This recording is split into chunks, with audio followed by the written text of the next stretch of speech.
Medical ও dental কলেজে ভর্তি ইচ্ছুক ভাইয়া অপরা, তোমাদেরকে আজকের ক্লাসে শুভেচ্ছা। আজকের ক্লাসে আমরা উদ্ভিদ শারীর তত্ত্ব থেকে একটা চমৎকার শর্টকাট টেকনিক শিখব। তো চলো শুরু করি। তো দেখো, আমরা এখানে একটা চার্ট দেখতে পাচ্ছি। তো এই চার্টে আসলে কি দেখানো হয়েছে? Thylakoid electron transport chain. তোমরা যখন ফটোফসফোরাইলেশনটা পড়ছো, চক্রীয় এবং অচক্রীয় ফটোফসফোরাইলেশন, তোমরা সেখানে দেখছো যে ফটো সিস্টেম থেকে যে ইলেকট্রনটা নির্গত হয় সেটা বিভিন্ন ইলেকট্রন বাহকের মাধ্যমে আরেকটা ফটো সিস্টেমে পৌঁছায় বা ওই ফটো সিস্টেমেই ফিরে আসে। তাহলে এই যে ইলেকট্রন ট্রান্সপোর্ট চেইনটা, এটা আমাদেরকে খুব ভালো করে মনে রাখতে হবে। আমরা এই ইলেকট্রন ট্রান্সপোর্ট চেইনের মধ্যে কি কি দেখতে পাচ্ছি? সেটা হচ্ছে ফিওফাইটিন, প্লাস্টোকুইনন, সাইটোক্রোম, প্লাস্টোসায়ানিন, ফেরিডক্সিন এবং এনএডিপি রিডাক্টেস। এবং দেখো, তোমাকে কিন্তু এটা সিরিয়ালি মনে রাখতে হবে, কারণ ফিওফাইটিন থেকে ইলেকট্রন গ্রহণ করবে প্লাস্টোকুইনন, প্লাস্টোকুইনন থেকে গ্রহণ করবে সাইটোক্রোম, সাইটোক্রোম থেকে প্লাস্টোসায়ানিন, প্লাস্টোসায়ানিন থেকে ফেরিডক্সিন, অ্যান্ড দেন ফেরিডক্সিন থেকে এনএডিপি রিডাক্টেস। তো এখন এইটা যেন তুমি সিরিয়ালি মনে রাখতে পারো, সেই জন্য দেখো আমরা একটা ছন্দ ব্যবহার করব। ছন্দটা কি? পেপসি আছে, পেপসি নাই রে। কারণ পেপসি বলে তো আসলে কিছু এক্সিস্ট করে না। তাহলে দেখো, এটার এক্সপ্লানেশনটা কি দাঁড়াচ্ছে? এখানে প্রথমে যে পে, সেটাতে হবে ফিওফাইটিন বা হচ্ছে পিএইচ। তারপরে প, এটাতে হচ্ছে প্লাস্টোকুইনন। সিতে হচ্ছে সাইটোক্রম। তারপরের এই পথে হচ্ছে প্লাস্টোসায়ানিন। ফতে হচ্ছে ফেরিডক্সিন। আর নাইরেতে কি হবে? NADP reductase. তাহলে এইভাবে আমরা ইলেকট্রন ট্রান্সপোর্ট চেইনটাকে খুব সহজে মনে রাখতে পারি। এখন দেখো, আমরা এই ইলেকট্রন বাহকগুলা সম্পর্কে আরো কিছু জেনে নিব, কারণ এই টপিক থেকে আমরা প্রচুর প্রশ্ন ভর্তি পরীক্ষায় আসতে দেখি। তো দেখো, ফার্স্টে চলে আসি ফিওফাইটিনের মধ্যে। তো প্রথমে মনে রাখতে হবে যে দেখো, ফিওফাইটিনটা হচ্ছে রূপান্তরিত ক্লোরোফিল এ অণু। রূপান্তরিত ক্লোরোফিল এ অণু, এটা হচ্ছে ফিওফাইটিন। তারপরে চলে আসো প্লাস্টোকুইনন।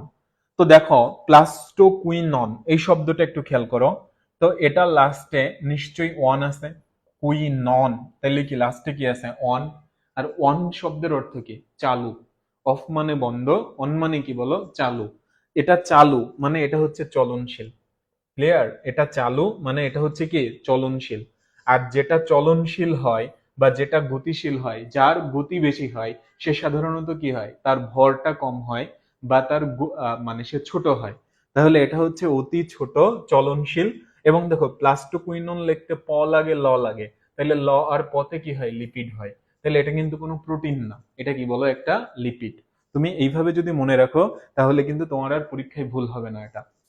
এরপরে আমরা চলে আসতে পারি সাইটোক্রোমের মধ্যে। তো এখানে দেখো, এই যে ক্রোম শব্দটা আছে, ক্রোম, তো এটা হচ্ছে আয়রন ঘটিত হিম গ্রুপ বিশিষ্ট প্রোটিন।